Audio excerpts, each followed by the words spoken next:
What is up, everybody? Cosmic Gojira here, and I'm bringing you guys another part of what if Goku and Vegeta were trapped inside Divine Time Chamber. Now, as I left off in the previous part, Whis was sensing an overwhelming amount of divine energy while he was inside the Pyramid of Power with beerus. He was very impressed by his two students and the new level of power they have achieved.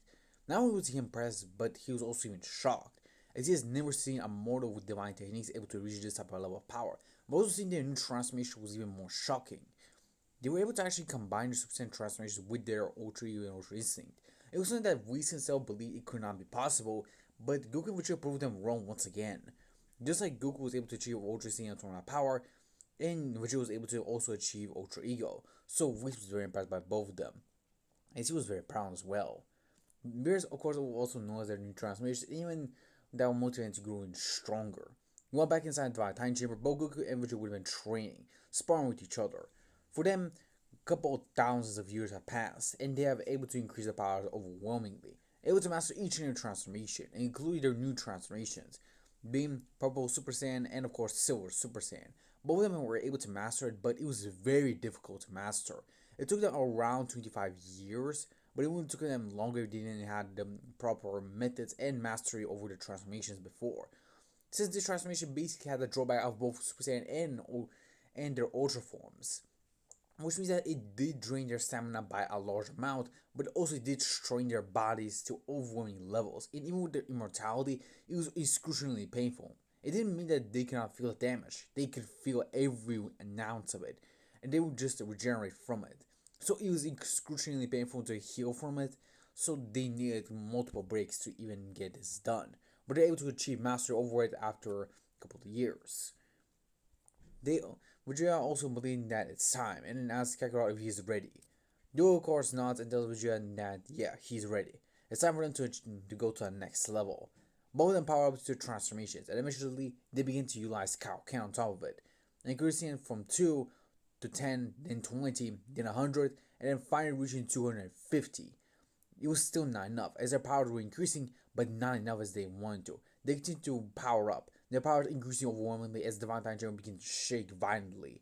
Similarly, as their power was increased to a new level of heights that they themselves didn't even know. Eventually, after a massive burst of energy, they both have ascended to a new level of power, achieving Silver Super Saiyan 2 and Purple Super Saiyan 2. The new levels of power being excruciatingly more powerful than ever before. The power in comparison to their other transformation was like astounding. They could feel like they could even beat all the angels and God of Destruction at the same time with this transformation. And now they're even stronger than they originally thought. Which was very impressed, and thinks that with this power they're mostly able to get revenge on the angels. But Goku was still doubting that they can even face Daishinken as well, since he believed that he was still surprised while even battling with the gods of destruction in their battle when he studied. He was most likely still holding back, which is of course doubtful that, but he has to believe Kakarot's words, since he believes that if they were to ever face the angels, they'll most likely have to face even their father, the Grand Priest, but also Zeno as well. So they need to get even stronger, and they need to master this transformation as well and achieve the next level of it as well. Goku would of course like to also test out his new power alongside Vegeta. When Goku throwing a Kamehameha right at Vegeta, but Vegeta were able to caught and infuse Kai energy into it and blasting it at Goku. But Goku, within utilizing his new power, was able to disperse the energy with his mere presence alone. Goku's presence and Vegeta's had become the complete power of both Ultra Instinct and Ultra Ego. Simply as they are tapped into the power of an essence of their Ultra forms, where Goku can now actually not need to even dodge an attack, as the attack will instantly disperse when touching his aura alone. And as for Vegeta, the same will happen to him, but instead the energy will be completely destroyed and Vegeta will be able to absorb the damage which the energy would have thrown at him would have happened, making him even stronger in the process, while Goku will also become faster in the process as well. So both of them have grown immensely powerful, and these new transformations were just the top of the iceberg they will achieve in the future. Of course, Whis will also sense their new power and eventually decide to check on them, and eventually shocked to actually see their new power. Beerus, of course, will also would have noticed that, even be shocked they have achieved another level of power that he even himself was doubtful. Whis, can you believe it? Beerus asked Whis, with Whis nodding and telling Lord Beerus, yes, my lord, it's indeed impressive. Both and Vegeta have really improved themselves in these years. I'm very shocked myself, and to see them going so strong after so long is very impressive. Beerus nods and says that since they were in a period of power, means that they will have even more time to train than they did on the outside. Whis nods and confirms their suspicion. But Whis is even surprised they're actually still alive after so long. Whis believes that maybe the humans and the Z-Fighters have basically as the drama also made them immortal. Of course, beerus is kind of annoyed by this, but it seems like he's grateful since Goku and Vegeta did not die. So he does have to thank the Z-Fighters when he exits the apparent power. And Whis asks him when he thinks that it will be the right time. Beerus tells him that he wants to master Ultra Instinct since it's been at least a couple centuries since he has done so. I was actually surprised to actually hear this from his lord. But Beerus also wants to get to a level of an angel while still being a destroyer. And he wants Whis to get even stronger, so he can help Goku and Vegeta get revenge on the gods. Of course, Whis nods. Even though he does hold a big care to his siblings, they were selfish and even tried to kill innocent mortals. So Whis is more than going well with his lord's plan. I won't say Beerus. Beerus didn't want to kill his brother Champa, but if Champa is gonna act this cruel to his mortals, then he will be as cruel as he was as well. So they continue to train inside their power, increasing their powers way more than expected. Whis was also impressed by their new progress, as not only were they making progress, but also having Goku and Vegeta also made progress as well. Whis was also able to increase his power, and now when he was actually utilizing 20% of his power, it was like he was utilizing around 75, which was very big progress in power. And Beerus has also increased his power as well. With only 50% of his power, he can already match all gods of destruction at the same time, without even utilizing Ultra Instinct. And that was a very big progress indeed. Well, on the other side of the universe where was Planet Vampa, Broly would have been training with Beerus, as Beerus would have helped Broly to master his Super Saiyan transformation. Of course, in those coming years, Broly has been growing very steadily and has been listening to Beerus' teachings very carefully, making sure to follow each step carefully since he knows that he must gain control over his power, since he knows how overwhelming his power is. Even in birth, he knows that himself. So, with training with Beerus, he was able to master his super form and even completely utilize to his full power. Even if he were to even put a lot more power into it, using his car state, he can actually hold them together and even utilize them way better.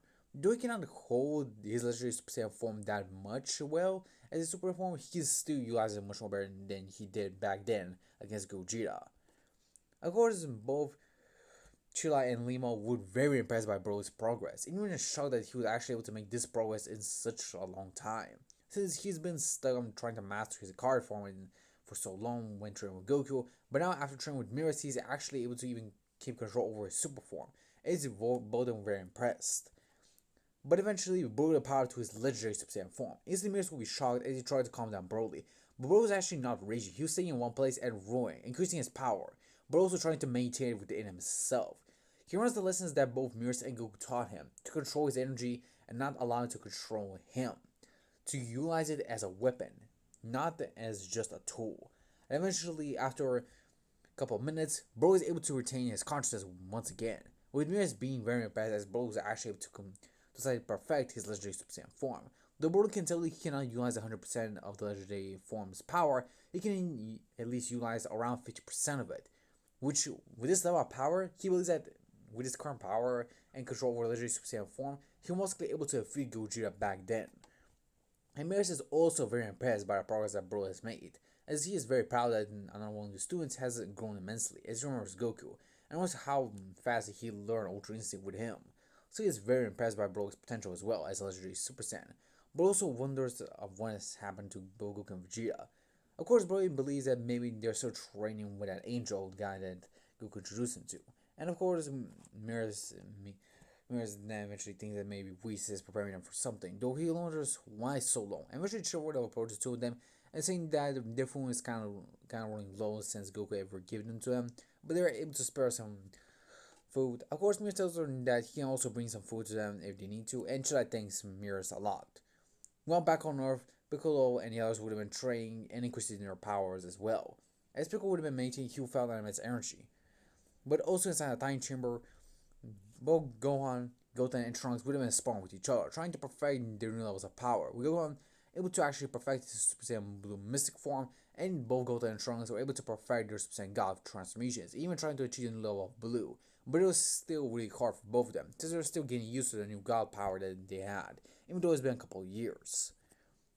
Eventually, then they would have entered inside the time chamber, and eventually told both the four of them, that there's a really big threat coming their way, as you can feel the overwhelming amounts of dark energy. Of course, eventually when the Zephyrs exit the time chamber, they'll see Fu. As Fu will look at them and say that they're really strong for the universe. And he has actually, this was actually the first time he has seen Universe 7 being this strong. Though he's seen multiple other timelines, this one is very interesting. Of course, Piccolo tries to send for any other energy which will around Fu or if he has brought anyone else. But Fu just chuckles and tells Piccolo that he doesn't need to actually sense any energy as he has come alone. Of course, the Zebras don't believe him, but he tells them that he's telling the truth. But if they want to believe him, fine. He'll just prove them. Of course, he tells them to also go all out, since he will not hold back himself. Of course, Gohan has the power to Super Saiyan God, not want to underestimate their opponents. But also, the Super Saiyan God will most likely convert just enough energy for him to save up if he needs the power to blow. Eventually, he fights against Fu. And Fu actually being very impressed by Gohan's power.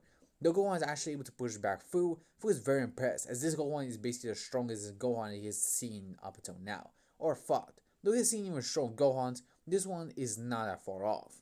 Of course, Gohan is confused with what he means, but Fu tells him that he will see soon. Eventually, Fu powers up into his own version of a Super Saiyan transformation. Everyone was shocked as they felt the overwhelming amounts of dark ki within him. All the human Z-Fighters instantly felt nauseous as they felt the overwhelming darkness within Fu. They were shocked as a being was able to even produce this type of dark power. While the androids were kind of unfazed, they were still quite shaken by immense energy. While Piccolo, Golden, and Trunks, and even Gohan was slightly even shocked to actually feel this overwhelming dark energy. Fu was easily able to overpower Gohan in just this mere instant by utilizing his new power. And then Piccolo was shocked. But Gohan decided to not play any games. And even slowly, he utilizes his mystical Super Saiyan Blue, stacking his mystic forms of his Super Saiyan Blue, and utilizing more of his power. Starting to overpower Fu, as he was able to beat down on him. Both Goten and Trunks will also utilize Gotenks and power to Super Saiyan God to basically distract Fu just for Gohan to actually power to his state. Fu was of course impressed by Gohan's power, and he can even see that Gohan is indeed worth the effort. Eventually, Fu would utilize 100% of his power, but that would be not enough, as Gohan started to overpower him, as his mystic form was drawing even more power out of his Super Saiyan Blue transformation. And due to Gohan not being in base and utilizing a transformation, the mystic form was constantly bringing out the potential within the Super Saiyan Blue form to its maximum. Since Gohan is not perfected the form, but just mastered it, the mystic form basically was able to perfect the form to a point that Gohan did not feel the strain of Super Saiyan Blue that his father or Vegeta had. So he was even more strong than ever before. Eventually, Fu was even shocked as Gohan was actually growing stronger in the battle. And he realized that the Mystic Form was basically drawing the power of Super Saiyan Blue into its peak. Of course, Fu was shocked as he realized he was actually close to dying if he were to continue battle with Gohan. He tries to escape, but eventually Piccolo was able to hold him down. Eventually, he starts to power up a special beam cannon, and which tells Gohan and even Gotenks to prepare their attacks. Gohan and Gotenks will power up a Kamehameha, and Piccolo power up a special beam cannon. Instantly, all three of them would fire their attacks at Fu. With Fu's shock as he yells, "No! No!" And you see he gets the goal by the blast. But before anyone can even see anything, a dark red energy covers Fu as the blast was dispersed, being none other than Cumber. It's Cumber's size and tells Fu that he really has grown weaker by just observing different timelines. Shame. He also looks to the Z-Fighters and eventually glances at Gohan. Cumber tells Gohan that he's a very strong Saiyan. He would love to spoil him, but as he is now, he doesn't have the complete energy he has currently, since he did fall with the fighters from Universe 11.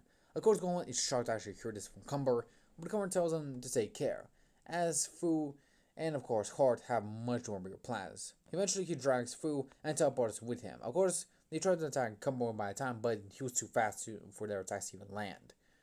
Of course, Piccolo is very, very nervous, as Cumber's energy was even more darker than Fu. It's like he was staring at the evil itself.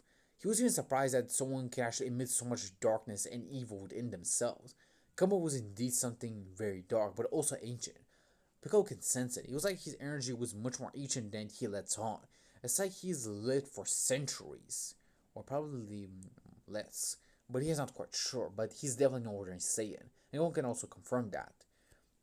While back at another universe, being Universe 11, and of course, between the realms of Universe 11 and Universe 6, there'll be the Universal Seed, which was being prepared as the other fighters that Heart has actually brought how able to gather much more energy up from the other universe. Eventually, Food arrived with Cumber and eventually told Hart of what happened in Universe 7 and how powerful the fighters are in there.